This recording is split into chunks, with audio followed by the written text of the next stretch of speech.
Death ওভারের king Mustafizur Rahman অবিশ্বাস্য bowling তার। শেষ 12 বলে খরচ করেন মাত্র 9 রান। তার আগে পাওয়ার প্লেতে দুবাই ক্যাপিটালস যখন ভুগছিল উইকেট শূন্যতায়, তখনই বোলিংয়ে এসে ঝলক কাটার মাস্টারের। ফখর জামানকে কোনো সুযোগ না দিয়েই স্লোয়ার জাদু দ্য ফিজের দলকে এনে দেন ব্রেক থ্রু। নিলামের আগে আইপিএলের ফ্র্যাঞ্চাইজিগুলোর যখন কড়া নজর সবার দিকে, মুস্তাফিজ তখন হেসে খেললে উইকেট তুললেন পাকিস্তানি ব্যাটারের। রবিবার আইএল টি-20তে মুস্তাফিজুর রহমানের দুবাই ক্যাপিটালস মুখোমুখি হয় ডেজার্ট ভাইপার্সের। আগে ব্যাটিংয়ে নেমে 20 ওভারে দুবাই করে 166 রান। বোলিংয়ে নেমে 4 ওভার পর্যন্ত উইকেট শূন্য থাকে দুবাই।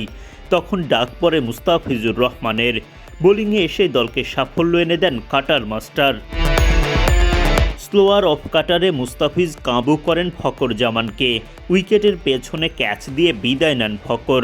দুবাই পায় প্রথম উইকেটের দেখা। সতীর্থরা বাহবা দেন মুস্তাফিজকে। উইকেট শিকারের প্রথম ওভারে দ্য ফিজ খরচ করেন 11 রান। এরপর ইনিংসের 11তম ওভারে আবারও ডাক পড়ে মুস্তাফিজের। এই ওভারে হজম করেন একটা ছক্কা। জোড়া ডট বল করার ওভারে মুস্তাফিজের খরচা 10 রান। দুর্দান্ত শুরুর পর ছক্কা হজম করে খানিকটা বিরক্ত হন কাটার মাস্টার। 16তম ওভারে বল করতে এসে অবিশ্বাস্য বোলিং মুস্তাফিজের। ডেথ ওভারের এই গুরুত্বপূর্ণ সময়ে 3টি ডট করেন তিনি। মুস্তাফিজের ব্যক্তিগত 3 নম্বর ওভারে খরচা মাত্র 4 রান। ব্যাটাররা রীতিমতো চোখে সর্ষে ফুল দেখেন। ইনিংসের 18তম ওভারে নিজের শেষ ওভার করতে আসেন মুস্তাফিজ। সেখানেও দুর্দান্ত বোলিং তার। 2টো ডট সহ খরচ করেন মাত্র 5 রান।